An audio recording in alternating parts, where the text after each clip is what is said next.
السلام عليكم ورحمة الله.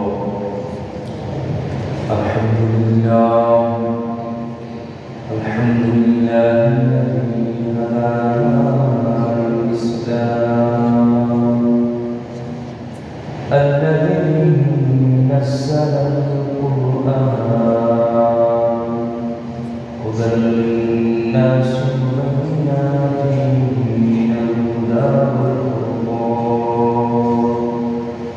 وخلق الإنسان وكرمه وعلمه من البيان ما لم يعلم، فسبحان الذي لا يحصى امتنانه باللسان ولا بالقدم، ونشهد أن لا إله إلا الله وحده لا شريك له، ونشهد أن محمدا عبده ورسوله.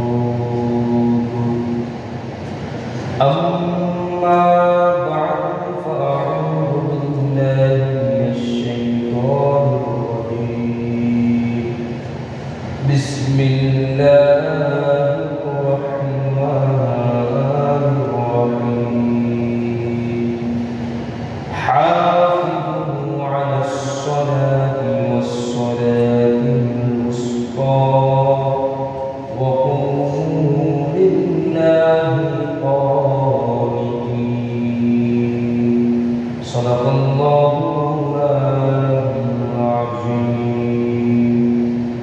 وقال رسول الله صلى الله عليه وسلم: من ترك الصلاة العصر فقد حبط عمله، أو كما قال النبي عليه الصلاة والسلام: إن الله وملائكته يصلون على النبي يا أيها الذين آمنوا صلوا عليه وسلموا تسليما.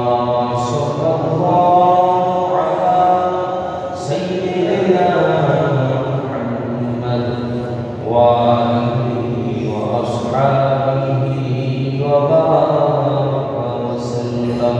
صلى الله على سيدنا محمد وآله وأصحابه وبارك وسلم. بلغ العلا بكماله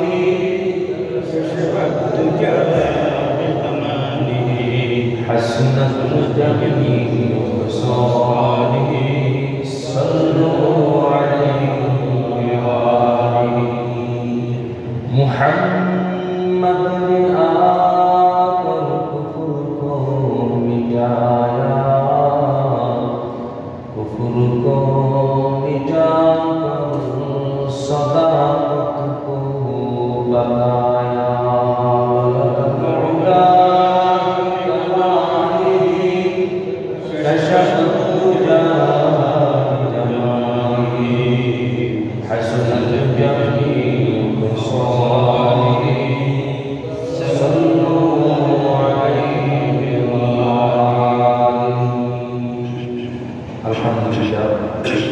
উপস্থিত সম্মানিত মুসলিয়ান কিরাম, পর্দার অন্তরালে শ্রবণকর্তা পর্দানশীল মা ও বোনেরা, প্রথমে আল্লাহ পাক সুবহানাহু ওয়া তাআলা আলিশান দরবারে শুকরিয়া আদায় করে নিচ্ছি যে মহান রব্বুল আলামিন অত্যন্ত দয়া করে মায়া করে আমাদের হায়াত বরকত দিয়ে রমজান পরবর্তী শাওয়াল মাসের প্রথম জুমার নামাজ করে আল্লাহর মসজিদে আসার বসার সমবেত হওয়া, কোরআন ও সুন্নাহর নিসবতে আল্লাহ ও আল্লাহর রাসূলের মুহাব্বতে কিছু জরুরি কথাবার্তা শোনার বলার সুবর্ণ সুযোগ যে মাহমুদ আমাদেরকে দান করেছেন, আমরা তার শুকরিয়া আদায় করছি। আলহামদুলিল্লাহ। রব্বানা লাকাল হামদ হামদান কাসীরা طيبا مباركا فيه. ربنا لك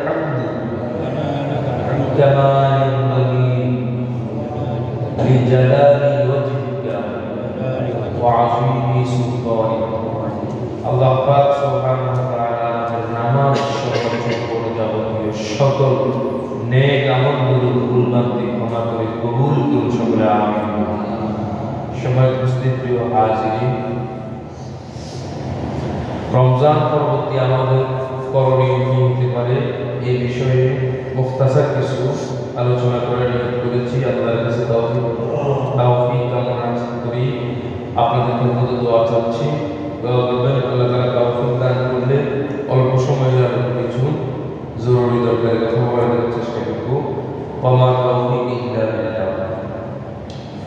প্রথমত, রমজানের পরে আমরা আমাদের আমলগুলো নষ্ট করে দিব না।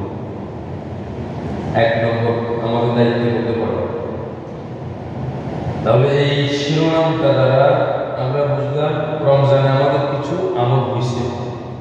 রমজানের পরে আমরা আমাদের আমলগুলো নষ্ট করব না, বরবাদ করব না। তার দ্বারা বোঝা যায় রমজানে কিছু কি হয়েছে, আমল হয়েছে। আমাদের কিছু আমল করছি আমরা আলহামদুলিল্লাহ। অন্য মাসের তুলনায় কোরআন তেলাওয়াত বলেন, দান সদকা বলেন, কিছু আমল আমরা করতে পেরেছি। আল্লাহ শুকরিয়া দেব আলহামদুলিল্লাহ। এই আমলগুলো যেন বরবাদ না হয়, এই আমলগুলো যেন নষ্ট না করি। নষ্ট কিভাবে হয়? সূরা নাহলের 92 নম্বর আয়াতে কারিমায় আল্লাহ পাক সুবহানাহু ওয়া তাআলা ইরশাদ করেন, ওয়ালা তাকুনু কাল্লাতী নাকাদাত আযলাহা মিন বা'দি কুওয়াতিন আনকাসা। আল্লাহ পাক রব্বুল আলামিন বলেন, তোমরা ওই নারীর মতো হইও না যে নারী কষ্ট করে সুতা পাকায়। কষ্ট করে সুতা পাকানোর পর আবার ওই সুতাগুলো টুকরো টুকরো করে ফেলে। তোমরা ওই নারীর মতো হইও না। সুতা পাকাইতে কষ্ট আছে কিনা বলেন? এই আয়াতে আল্লাহ পাক রব্বুল আলামিন সুতার কথা বলে এটাই বুঝেছেন যে সুই সুতার কাজ করবারটা সাধারণত কারা করে? মহিলারা করে। আল্লাহ বলে, ওয়ালা তাকুনু, তোমরা হইও না কাল্লাতী নাকাদাত আযলাহা, ওই নারীর মতো যে নারী সুতা পাকায়, পাকানোর পর মিন বাদি কুওয়াতিন আনকাসা, সুতাগুলো পাকানোর পর আমরা টুকরো টুকরো, তুমি টুকরো টুকরোই করো, কষ্ট করে সুতাগুলো পাকানোর কি দরকার ছিল? কথা বুঝাচ্ছে না? আল্লাহ পাক রব্বুল আলামিন এই আয়াতের মেসেজ দিয়ে আমাদেরকে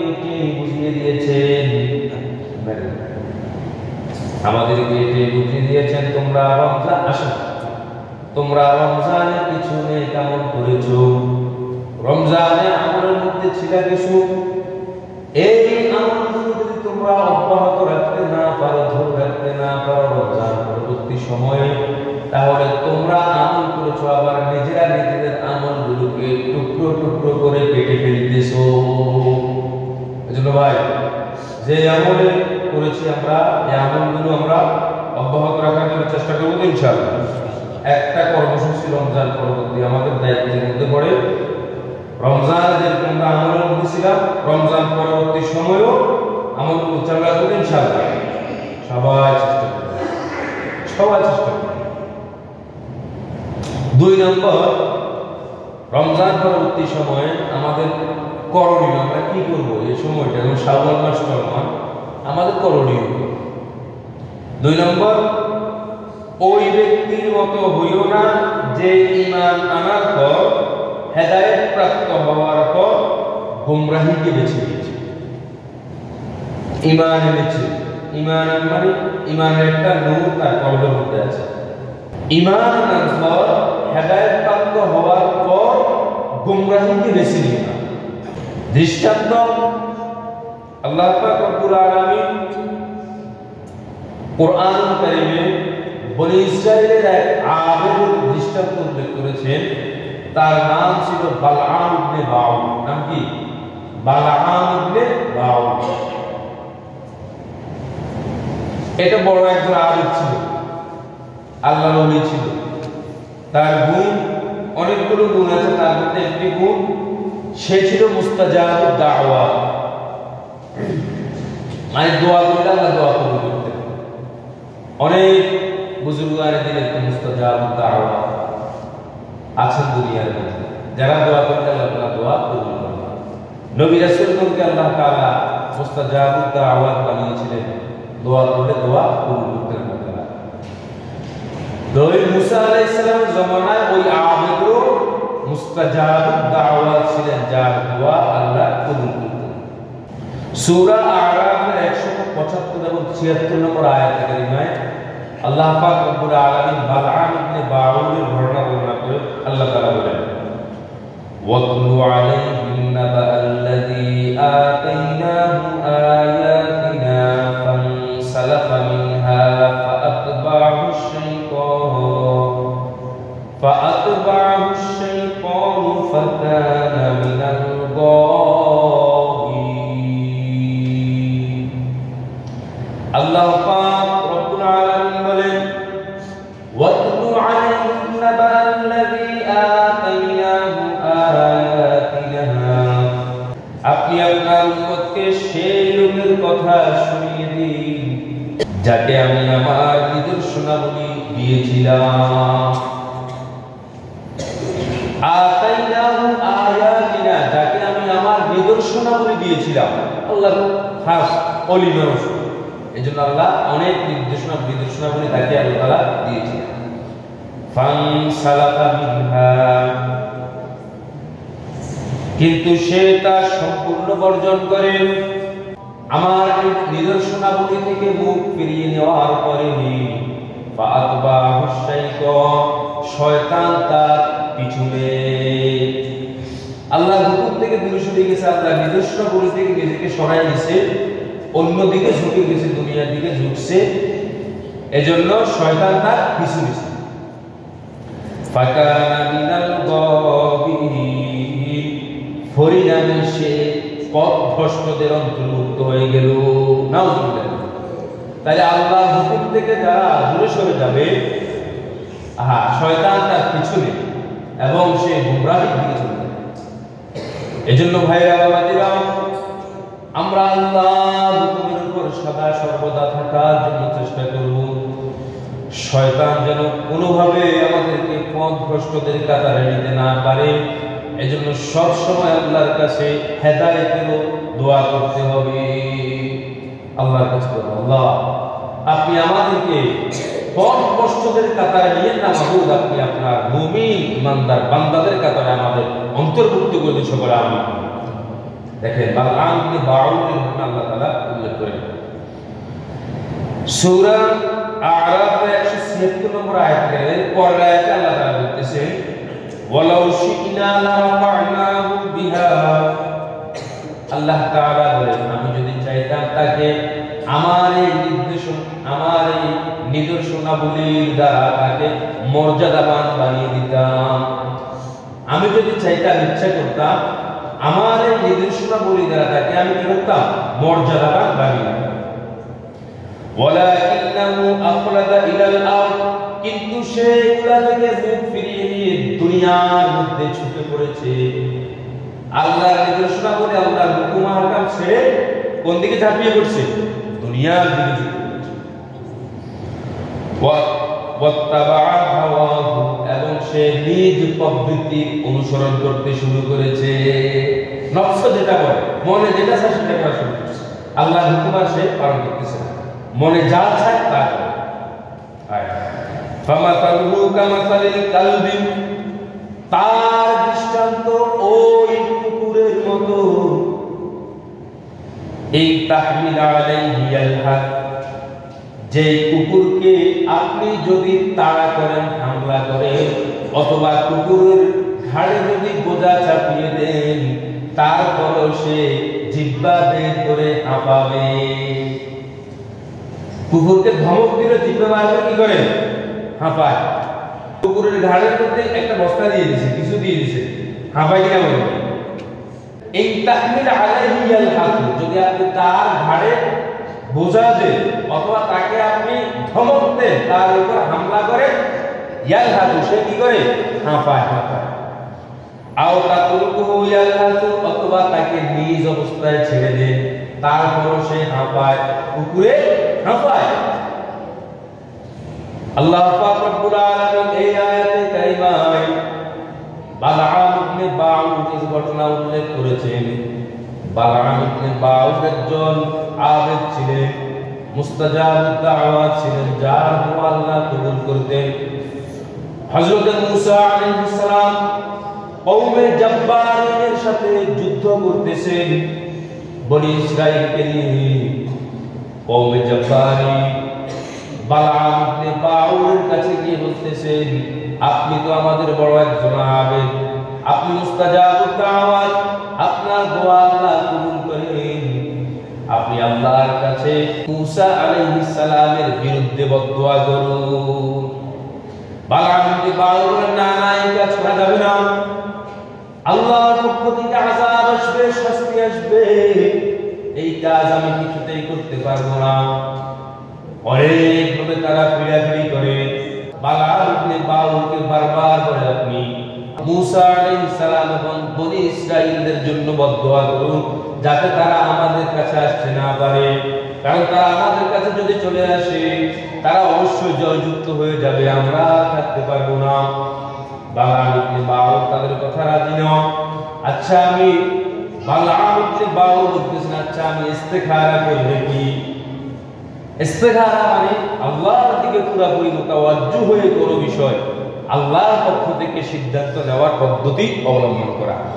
রাতে নামাজ পড়ে আল্লাহর দিকে মুতাওয়াজ্জু হয়ে, ইস্তেখারার নামাজ পড়ে আল্লাহর দিকে মুতাওয়াজ্জু হয়ে এই কাজটা করলে কি আমি সফল হব, নাকি আমার কোনো ক্ষতি নোকসান আছে, বিপদ আছে, এভাবে আল্লাহর কাছে পরামর্শ চাওয়া। বালআম ইবনে বাউর ইস্তেখারা করলেন, ইস্তেখারার মধ্যে আল্লাহর কাছে চাইতেছেন, আমি কি মূসা আলাইহিস সালামের বিরুদ্ধে বদদোয়া করব? আল্লাহ বলে, খবরদার, তুমি যদি মূসা আলাইহিস সালামের বিরুদ্ধে বদদোয়া করতে যাও তুমি ধ্বংস হয়ে যাবে, হালাক হয়ে যাবে। বালআম ইবনে বাউর তাদেরকে কওমে জব্বারিনকে বলছেন, না আমি বদদোয়া করতে পারবো না, কোনো বদদোয়া করতে পারবো না, কারণ ইস্তেখারার মধ্যে ফলাফল আসছে আমি ধ্বংস হয়ে যাব, হালাক হয়ে যাব। কওমে জব্বারিনের লোকগুলা বালআম ইবনে বাউরকে আরো অনেক কৌশল ইখতিয়ার করে আবার পিড়াপিড়ি করতেছেন। বালআম ইবনে বাউরকে কোনোভাবে কাবু করতে না পেরে এবার তারা পকেটে হাত দিলেন। অনেক টাকা পয়সা, অর্থ সম্পদ বালআম ইবনে বাউরের কাছে পেশ করলেন হাদিয়া হিসেবে। দেখেন, হাদিয়া দিলে মানুষ দুর্বল হয় কিনা বলেন ভাই? একজন একজনকে হাদিয়া দিলে, কিছু টাকা দিলে স্বাভাবিকভাবে দুর্বল। আপনি কাউকে সহযোগিতা করছেন, দেখবেন ওই লোকটা আপনার সামনে অত্যন্ত নমনীয়। হাদিয়া দেওয়া দ্বারা মানুষ কাবু করা যায়। তো বালআম ইবনে বাউরের কাছে এবারে হাদিয়া পেশ করছে, মোটা অঙ্কের টাকা। হাদিয়াগুলো দেখার পরে বালআম ইবনে বাউরের মনটা টলমটল হওয়া শুরু করেছে। দেখে, টাকার কাছে মানুষ বিলীন হয়ে যায়, টাকার কাছে, হাদিয়ার কাছে সরাসরি না বলে গোপনে দেওয়া, এই সমস্ত টাকা পয়সা লেনদেনের মাধ্যমে মানুষ নিজ সঠিক অবস্থান থেকে দূরে চলে যায়। বিচার আচারের কাজ করবার মতো দেখবেন আপনারা, গোপনে টাকার ছাল আছে কিনা বলেন ভাই? টাকা ছাড়ানো, টাকা ছাড়াই সঠিক সিদ্ধান্ত থেকে বিচারককে সরাই দেয়, ওই গোপনে টাকার মাধ্যমে চুক্তিবদ্ধ হয়ে যায়, সঠিক বিচার থেকে আমরা বঞ্চিত হয়ে যাই। বালআম ইবনে বাউরকে যখন হাদিয়া দিলেন, এখন সে আর আল্লাহর দিকে মুতাওয়াজ্জু নেই, টাকার দিকে ঝুঁকে গিয়েছে। তারপর তাকে এখনো পুরোপুরি কাবু করতে পারে নাই। কওমে জব্বার এবার চলে গেলেন বালআম ইবনে বাউরের সুন্দরী বউয়ের কাছে, স্ত্রীর কাছে গেছেন। দেখেন, মানুষকে একটা টাকার দিকে মানুষকে কাবু করা যায়, দ্বিতীয় দিক হচ্ছে স্ত্রীর মাধ্যমেও মানুষকে কাবু করে ফেলে, স্ত্রীর মাধ্যমে, ঘরের মাধ্যমে। বালআম ইবনে বাউর যখন বিয়ে করেন, স্ত্রী এত সুন্দর ছিল না, কিন্তু বালআম ইবনে বাউর ছিলেন মুস্তাজাবুদ দাওয়াত, মানে তার দোয়া আল্লাহ তাআলা কবুল করতেন।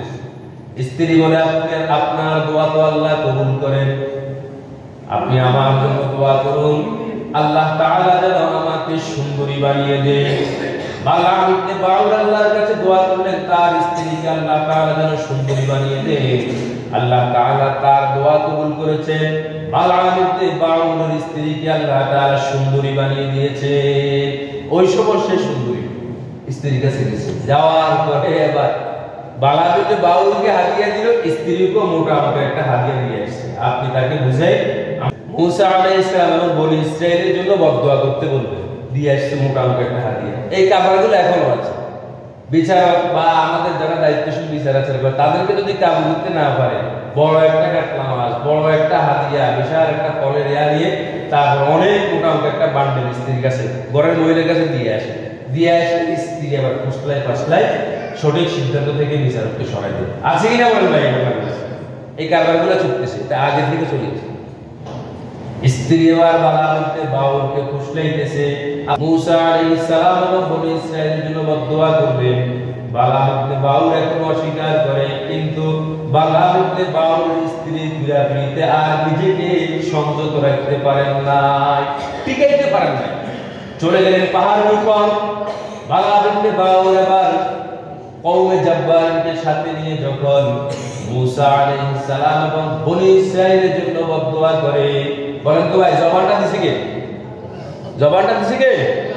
মুসা আলাইহিস সালাম যে সাধারণ লোক না, আল্লাহর জলিল কদর একজন সম্মানিত নবী। নবী মানে কিতাব প্রাপ্ত নবী। তাওরাত কিতাব হযরত মুসা আলাইহিস সালাম আল্লাহ নাযিল করেছেন। কত সম্মানিত নবী এবং রাসূল হযরত মুসা আলাইহিস সালাম তার বিরুদ্ধে বদদোয়া করতে গেছে বালাম ইবনে বাউর। আচ্ছা, পাহাড়ের উপর উঠে গেছে, উঠি কওমে জাব্বারকে সাথে নিয়ে মুসা আলাইহিস সালামের বদদোয়া করে। বদদোয়াটা আল্লাহ পাক রব্বুল আলামিন ঘুরিয়ে দিয়েছেন। কওমে জাব্বার নিজ কওমের জন্য হয় কি হয়? বদদোয়া হয়। দেখেন জবান আল্লাহ তাআলা দিয়েছেন, এটা নিয়ন্ত্রণ কার হাতে? আল্লাহ। বালাম ইবনে বাউর মুসা আলাইহিস সালাম বনি ইসরাইলের জন্য বদদোয়া করে, কিন্তু এটা মুসা আলাইহিস কওমে জাব্বারের জন্য বদদোয়া হয়ে যায়। মুসা আলাইহিস সালাম আল্লাহর জলিল কদর পয়গম্বরের বিরুদ্ধে বদদোয়া করার জন্য নিজেকে প্রস্তুত করার সাথে সাথে বালাম ইবনে বাউরের আমলগুলো আল্লাহ তাআলা বরবাদ করে দেন। শুধু তাই নয়, জিল্লতির জীবন বালাম ইবনে বাউরকে দেখিয়ে দিয়েছেন কওমে জাব্বারের সামনে এবং পুরো পৃথিবীবাসীর জন্য। বালাম ইবনে বাউরের জিহ্বাটা পড়ে গিয়েছে, কুকুরের মতো জিহ্বাটা ঝুলে গিয়েছে, কুকুরের মতো জিহ্বাটা ঝুলে গিয়েছে নিচের দিকে মুখ থেকে বেরিয়ে গেছে। বালাম শুধু এবার হাঁপায়, শুধু হাঁপায় আর বলে আমি তো ধ্বংস হয়ে গিয়েছি, আমি তো শেষ হয়ে গিয়েছি, আমি তো ধ্বংস হয়ে গিয়েছি। আল্লাহ পাক রব্বুল আলামিন এই ঘটনা উল্লেখ করে সেটাই বলতেছেন, ফামাসালুহু কামাসালিল কালবিহি, তাদের দৃষ্টান্ত ওই কুকুরের মতো। তাহমিল আলাইহি ইয়ালহাসু, তাদের ঘাড়ের উপর যদি বোঝা দাও অথবা তাদেরকে ধমক দাও, কুকুরকে যদি ধমক দাও অথবা হামলা করো, তারপর সে জিহ্বা বের করে হাঁপাবে। আও তাতরুকুহু ইয়ালহাসু, তাকে যদি আপন অবস্থায় ছেড়ে দাও তারপর সে জিহ্বা বের করে হাঁপাবে। আল্লাহ তাআলা বলেন, যালিকা মাসালুল কওমিল্লাযীনা কাযযাবু বিআয়াতিনা, এই হলো যে সব লোক আমার নিদর্শন সমূহকে প্রত্যাখ্যান করে তাদের দৃষ্টান্ত। যারা আল্লাহর নিদর্শনকে প্রত্যাখ্যান করে, বর্জন করে, আল্লাহর হুকুমকে বর্জন করে, এটা ওই সমস্ত লোকের দৃষ্টান্ত। আল্লাহ তাআলা এরপরে বলতেছেন, ফাকুসুসিল কসাস লাআল্লাহুম ইয়াতাফাক্কারুন, সুতরাং হে নবী আপনি তাদেরকে এমন ঘটনা শুনান, আপনার উম্মতকে এমন ঘটনা শোনাতে থাকুন যাতে তারা চিন্তা করে। দেখেন এই ঘটনা থেকে আমরা কি বুঝলাম? আল্লাহর হুকুম থেকে মুখ ফিরিয়ে নেওয়া মানে দৃষ্টান্ত বালাম ইবনে বাউরের দৃষ্টান্ত। সে আল্লাহর নিদর্শনাবলী পেয়েছে, আল্লাহর হুকুমের ব্যাপারে সে অবগত আলেম, কিন্তু সে এটা ধরে রাখতে পারে নাই। কিসের কারণে? টাকার লোভ, পাশাপাশি নিজের স্ত্রীর কথা শোনার কারণে, নিজের প্রবৃত্তি নফসের কথা শোনার কারণে সে ধ্বংস হয়ে গিয়েছে। অতএব দুনিয়ার মধ্যে আমরাও যারা আছি, আমরা কোনো অবস্থাতে আল্লাহর হুকুমকে আমরা ছাড়বো না, কোনো অবস্থাতে আল্লাহর হুকুম থেকে মুখ ফিরিয়ে নেব না। যদি আমরা মুখ ফিরিয়ে নিই আল্লাহর হুকুম থেকে, আল্লাহর এত নিদর্শন আমাদের মাঝে আল্লাহ তাআলা দিয়ে দিয়েছে, আল্লাহর হুকুম থেকে মুখ ফিরিয়ে নেওয়া মানে বালাম ইবনে বাউরের কাতারে চলে যাওয়া। কিছুতেই দুনিয়ার লোভ থাক, টাকা পয়সার লোভ থাকুক, স্ত্রীর পরচনা থাকুক, কোনো অবস্থাতে আমরা আল্লাহর হুকুম থেকে তারপরে আল্লাহর নিদর্শনাগুলো থেকে আমরা কখনো আমাদেরকে মুখ ফিরিয়ে নেব না ইনশাআল্লাহ। পারবো ইনশাআল্লাহ। সব সময় মনে রাখবেন, দায়িত্বশীল, বিশেষ করে আপনারা দায়িত্বশীল আছেন, প্রত্যেকে নিজ নিজ অবস্থান থেকে দায়িত্বশীল। আল্লাহ রাসূল বলেন, আলা কুল্লুকুম রাঈন ওয়া কুল্লুকুম মাসউলুন আন রাঈয়াতি। সবাই সবার দায়িত্ব জায়গা থেকে দায়িত্বশীল। আপনি ঘরের মুরব্বি, সবাই দায়িত্ব, ঘরের সকল ফ্যামিলির দায়িত্ব কার কাছে? ঘরের মুরব্বি পুরুষ আপনার কাছে। আপনার দায়িত্ব, আপনার অধীনস্থ ঘরের মধ্যে আরো 5-7 লোক আছে, এদের ব্যাপারে আপনাকে আল্লাহ জিজ্ঞেস করবে, এত নামাজ পড়ে নাই, তোমার এই ছেলেটা নামাজ পড়ে নাই কেন, তোমার এই মেয়েটা বেপরদা চলছে কেন, তুমি করছোটা কি? উচ্চ দুনিয়া করছোটা কি? এই মিম্বরের মধ্যে যিনি বসেন, এই মুসল্লিগুলো এলাকাবাসীর দায়িত্ব তার কাছে, সে এখান থেকে বলতে হবে। সমাজপতি যিনি আছেন, এই সমাজের মানুষগুলোর দায়িত্ব তার কাছে আছে কিনা বলেন ভাই? এই দায়িত্বগুলোর ব্যাপারে আমাদেরকে জিজ্ঞাসিত করা হবে। আলা কুল্লুকুম রাঈন, সবাই নিজ নিজ অবস্থান থেকে দায়িত্বশীল, ওয়া কুল্লুকুম মাসউলুন আন রাঈয়াতিহি, আর সবাইকে নিজ নিজ দায়িত্বের ব্যাপারে আল্লাহ জিজ্ঞাসা করবে। এজন্য ভাই কোন অবস্থাতে আমরা আল্লাহর হুকুম থেকে অবাধ্য হব না, মুখ ফিরিয়ে নেব না, তাহলে ভয়ঙ্কর এক অবস্থা আমাদের সামনে বিরাজ করবে। আমরা এটা কিছুতেই বরদাস্ত করতে পারবো না। বালাম ইবনে বাউরের এই ঘটনা উল্লেখ করে আল্লাহ তাআলা কোরআনুল কারীমে দুনিয়াবাসী আমাদেরকে একটা দৃষ্টান্ত উপমা দিয়ে দিয়েছেন। কখনো আল্লাহর হুকুম থেকে আল্লাহ নারাজ হন এমন কাজ কখনো করা যাবে না। সম্মানিত উপস্থিত প্রিয় হাজিরিন, দুইটা গেছে রমজান পরবর্তী করণীয়। প্রথম করণীয় ছিল আমাদের রমজান পরবর্তী আমরা আমাদের আমলগুলো নষ্ট করব না। 2 নম্বরে আমরা ওই ব্যক্তির মতো হইব না যে ঈমান পাওয়ার পরে, হেদায়েত পাওয়ার পরে বেশি গোমরাহিকে বেশি নিয়েছে, আবেদ ছিলেন কিন্তু দুনিয়াকে বাঁচিয়ে দিয়েছেন, আমরা তার মতো হব না ইনশাআল্লাহ। 3 নম্বর, শয়তান থেকে সতর্ক থাকতে। আমরা এখানে অনেকগুলা মানুষ আছে, সাইলাত বলেন তো দেখি, এখানে কোন একজন মানুষ বলতে পারবেন নি যে শয়তান আপনার বন্ধু আছে? শয়তান কি আমাদের বন্ধু না শত্রু? শত্রু মানে গোপন শত্রু, প্রকাশ্য শত্রু শয়তান আমাদের। শয়তান থেকে আমাদেরকে সতর্ক থাকতে হবে, কারণ শয়তান একটি মাস শিকলবদ্ধ ছিল, একটি মাস আবদ্ধ ছিল, কিন্তু এখন শয়তান শিকল থেকে ছুটে গেছে কিনা বলেন ভাই? ছুটে গেছে, এরকম অনেক নজিরও আমরা জানি। শয়তান ছুটে গেছে, কত রকম শয়তান শরারত শুরু হয়েছে, শয়তান তার কাজ চালিয়ে নিয়েছে। এজন্য শয়তান থেকে আমরা সতর্ক থাকবো, আমাদেরকে সতর্ক থাকতে হবে। শয়তান বিভিন্ন ভাবে আমাদেরকে প্ররোচনা দিবে। কোরআনের অনেক জায়গার মধ্যে আল্লাহ তাআলা শয়তানের প্ররোচনা থেকে, শয়তান থেকে দূরে থাকার জন্য, বেঁচে থাকার জন্য আল্লাহ তাআলা আমাদেরকে অনেক ভাবে আল্লাহ তাআলা উপদেশ দিয়েছেন কোরআনুল কারীমে। যেমন সূরা আরাফের 22 নম্বর আয়াতে কারিমে আল্লাহ তাআলা বলতেছেন, ইন্নাশ শাইতানা লাকুমা আদুউম মুবিন, নিশ্চয়ই শয়তান তোমাদের প্রকাশ্য শত্রু। শয়তান আমাদের প্রকাশ্য শত্রু। ইন্নাশ শাইতানা লাকুমা, এই লাকুমা এখানে দুইজনকে বুঝাইছে। কতজনকে বুঝাইছে? লাকুমা বলে সবাই বুঝে, লাকুমা মানে দুইজনকে বুঝাইছে। কোন দুইজন? আমাদের বাবা হযরত আদম আলাইহিস সালাম এবং মা হযরত হাওয়া আলাইহিস সালাম। শয়তান তাদেরকে গায়েব করে জান্নাত থেকে দুনিয়ার মধ্যে বাইর করেছে। শয়তান, আল্লাহ তাআলা বলেন, ইন্নাশ শাইতানা লাকুমা আদুউম মুবিন, নিশ্চয়ই শয়তান তোমাদের প্রকাশ্য শত্রু। শয়তান আমাদের কি বলেন ভাই? প্রকাশ্য শত্রু। সম্মানিত উপস্থিতি প্রিয় হাজিরিন, এরপরে শয়তানের শরারত থেকে বাঁচার জন্য আল্লাহ তাআলা আমাদেরকে বিভিন্ন ভাবে উদ্বুদ্ধ করেছেন। যেমন সূরা ইউসুফের 5 নম্বর আয়াতে কারিমায় আল্লাহ পাক রব্বুল আলামিন ইরশাদ করেন, ইন্নাশ শাইতানা লিল ইনসানি আদুউম মুবিন, নিশ্চয়ই শয়তান মানুষের প্রকাশ্য শত্রু। শয়তান আমাদের কি বলেন ভাই? প্রকাশ্য শত্রু। অন্যায় অপরাধের মধ্যে শয়তান আমাদেরকে নিয়ে যায়। এজন্য শয়তানকে শয়তানে ভাববো, আমাদের কখনো বন্ধু ভাবার সুযোগ নেই, আমাদের প্রকাশ্য শত্রু। সম্মানিত হাজিরিন, সূরা বাকারার 208 নম্বর আয়াতে কারিমায় আল্লাহ পাক রব্বুল আলামিন ইরশাদ করেন, ইয়া আইয়ুহাল্লাযীনা আমানু দুখুলু ফিস-সিলমি কাফা ওয়া লা তাত্তাবি'উ খুতুওয়াতিশ শাইতান ইন্নাহু লাকুম আদুউম মুবিন। আল্লাহ তাআলা বলেন তোমরা ইসলামের মধ্যে পরিপূর্ণ রূপে দাখিল হয়ে যাও এবং শয়তানের পদাঙ্ক অনুসরণ করো না, নিশ্চয়ই শয়তান তোমাদের প্রকাশ্য শত্রু। শয়তান আমাদের কি বলেন ভাই?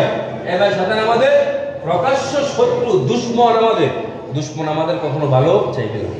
আপনার শত্রু আপনার ভালো চাইবে ভাই? আপনার শত্রু আপনাকে চাইবে কি কেমনে আপনাকে ধ্বংস করে দেওয়া যায়, শেষ করে দেওয়া যায়। শয়তান আমাদের শত্রু, সে আমাদের ভালো চাইবে না, আমাদের খারাপ এটাই চাইতেছে। যে শয়তান থেকে সতর্ক থাকতে হবে। সূরা বনী ইসরাঈলের 27 নম্বর আয়াতে কারিমায় আল্লাহ পাক রব্বুল আলামিন বলেন ইন্নাল মুবাযযিরিনা কানু ইখওয়ানাশ শায়াতিন, নিশ্চয়ই অপব্যয়কারী শয়তানের ভাই। অপব্যয়কারী কার ভাই বলেন ভাই?